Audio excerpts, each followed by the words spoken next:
জীবনের লক্ষ্য পূরণে শত শত শিক্ষার্থীর স্বপ্ন পূরণ হলো আজ। জমকালো আয়োজনে অনুষ্ঠিত হলো international university of business, agriculture and টেকনোলজির নবম সমাবর্তন।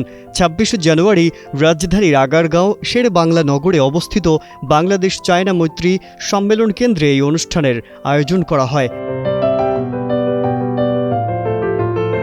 এ সমাবর্তনে স্নাতকোত্তর পর্যায়ের শিক্ষার্থীদের ডিগ্রি প্রদান করা হয়, যা তাদের শিক্ষা জীবনের একটি গুরুত্বপূর্ণ ও গৌরবময় মাইলফলক। এবারের সমাবর্তনে প্রায় ১,০০০ জন স্নাতক ও স্নাতকোত্তর শিক্ষার্থীকে ডিগ্রি প্রদান করা হয়েছে।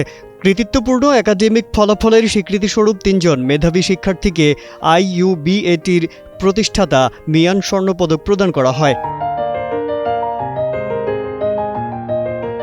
স্বর্ণপদক প্রাপ্তদের মধ্যে সর্বোচ্চ অবস্থান অর্জনের জন্য শাহরিন খন্দকার সর্বোচ্চ মর্যাদাপূর্ণ আলিমুল্লাহ মিয়ান পুরস্কার লাভ করেন। সমাবর্তনে MBA, MPH, BBA, কৃষি, computer science and engineering, electrical and electronic engineering, civil engineering, mechanical engineering, অর্থনীতি, tourism and hospitality management, nursing, ইংরেজি সহ বিভিন্ন বিষয়ে ডিগ্রি প্রদান করা হয়। সমাবর্তন অনুষ্ঠানে রাষ্ট্রপতির প্রতিনিধি হিসেবে সভাপতিত্ব করেন গণপ্রজাতন্ত্রী বাংলাদেশ সরকারের পররাষ্ট্র বিষয়ক উপদেষ্টা মোহাম্মদ তৌহিদ হোসেন। সভাপতির বক্তব্যে তিনি উচ্চশিক্ষার গুণগত মান নিশ্চিতকরণ, আন্তর্জাতিক সহযোগিতা বৃদ্ধি এবং শিক্ষার্থীদের নৈতিক ও পেশাগত দায়িত্ববোধ গড়ে তোলার উপর গুরুত্ব আরোপ করেছেন। IUBAT occupies a unique and historical position in Bangladesh's higher education landscape.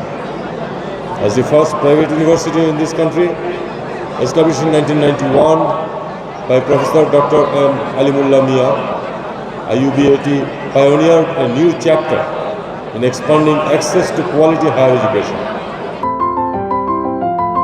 সমাবর্তনে বক্তা হিসেবে উপস্থিত ছিলেন কানাডার ইউনিভার্সিটি অব রেজাইনার প্রেসিডেন্ট অধ্যাপক ডক্টর জেফ কেশন। অনুষ্ঠানে স্বাগত বক্তব্য প্রদান করেন IUBATর উপাচার্য অধ্যাপক ডক্টর আব্দুর রব। সমাপনী বক্তব্যে IUBATর কোষাধ্যক্ষ অধ্যাপক সেলিনা নার্গিস অনুষ্ঠান সফলভাবে সম্পন্ন করতে সংশ্লিষ্ট সকলের প্রতি আন্তরিক কৃতজ্ঞতা জ্ঞাপন করেছেন। 1991 সালে প্রতিষ্ঠিত IUBAT বাংলাদেশের বেসরকারি বিশ্ববিদ্যালয়গুলোর পথিকৃৎ। বিশ্ববিদ্যালয়টি প্রতিষ্ঠা করেন প্রখ্যাত শিক্ষাবিদ ঢাকা বিশ্ববিদ্যালয়ের IBA এর প্রাক্তন পরিচালক অধ্যাপক ডক্টর M. আলিমুল্লাহ মিয়ান। প্রতিষ্ঠার পর থেকে IUBAT একাডেমিক উৎকর্ষতা, গবেষণা ও উদ্ভাবনে অসামান্য সাফল্য অর্জন করে আসছে এবং বাংলাদেশ বেসরকারি বিশ্ববিদ্যালয়গুলোর মধ্যে উচ্চ বৈশ্বিক র্যাঙ্কিং অর্জন করেছে। আব্দুল্লাহ জুবায়েরের পাঠানো তথ্য ভিডিও চিত্রে